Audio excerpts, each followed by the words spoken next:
Letošnji september nam je že postregel z nekaj mrzlimi dnevi, zaradi katerih je marsikdo že pomislil, da bi si vklopil ogrevanje.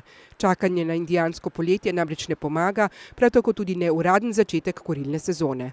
Prav o tem, kdaj se uradno začne kurilna sezona, pa pravi energetski svetovalec tako. Odvisno je pač od posameznega leta, se pravi, kakšno je vreme.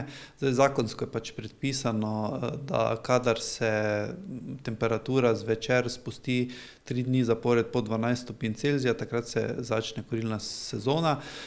To velja predvsem za večje sisteme, drugače pač posamezni uporabniki pa po izkušnjah, recimo, kadar jim postane hladno, navadno vklopijo ogrevalne sisteme.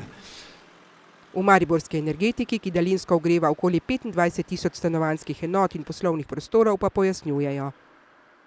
Zadeva je na sistemu daljinskega ogrevanja Mestne občine Maribor takšna, da načeloma nismo vezani na neki pričetek kurilne sezone, ker se pri nas dejansko odjemalci lahko odločajo po lastnih potrebah o pričetku ogrevanja, nas pokličejo pa dejansko jim takoj vklopimo.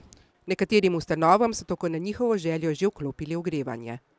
Zdravstveni domovi, policija, vrtci, šole so se v glavnem že odločili za ogrevanje. V bistvu se na današnji dan, bom tako rekel, se že 3/4 objektov odločilo za ogrevanje. Ampak to je dejansko, se odločijo in pokličejo preko svojih predstavnikov na energetiko in mi pač to uredimo preko daljinskega nadzora praktično takoj. Mnoga gospodinjstva v enostanovanjskih hišah ali objektih z le nekaj stanovanjskimi enotami se odločajo tudi za samostojno ogrevanje z različnimi energenti. Med drugimi tudi z lesnimi peleti, ki so vse bolj priljubljeno kurilno sredstvo. Te pa lahko naročajo preko vsega leta. Kdaj je največ naročil, razlaga Samo Lubej, ki vodi spletni projekt primerjave cen tega energenta. Največ naročil v obdobjih, ko se ljudje pripravljajo na sezono, to se pravi september, oktober, pa potem, ko začne tista prva zaloga zmanjkovati, to je pa odvisno seveda tudi od zime. Lani se je to začelo že december, januar, tudi februarja. Močno pa vplivajo na naročila oziroma porabo toplote tudi še bolj hladna obdobja, kot je bil na primer letošnji januar, ki ga ocenjujejo kot najhladnejši januar v 30 letih. Odvisna od hladnosti nekega obdobja, tu ni neke druge, to so fizikalne zakonitosti.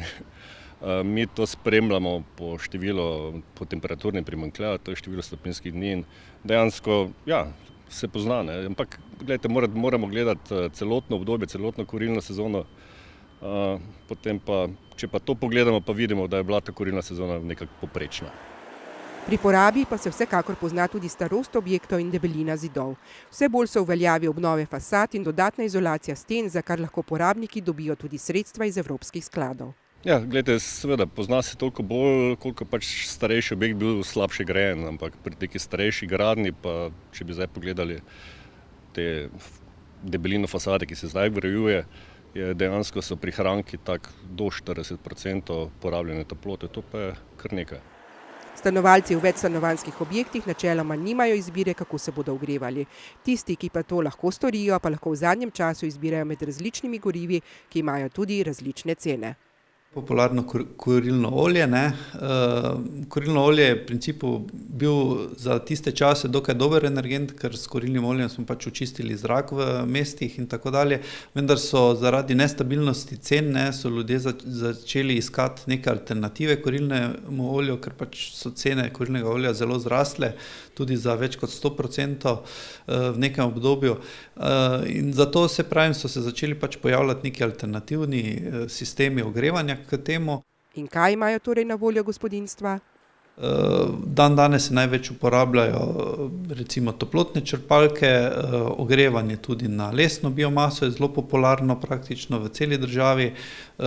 Imamo zelo velik delež ogrevanja na lesno biomaso in pa potem, se pravim, v mestih predvsem plinski kotli, daljinsko ogrevanje in pa potem še razni sistemi, kar so avtomatizirani na lesno biomaso, recimo peleti, in to je bolj ali manj to.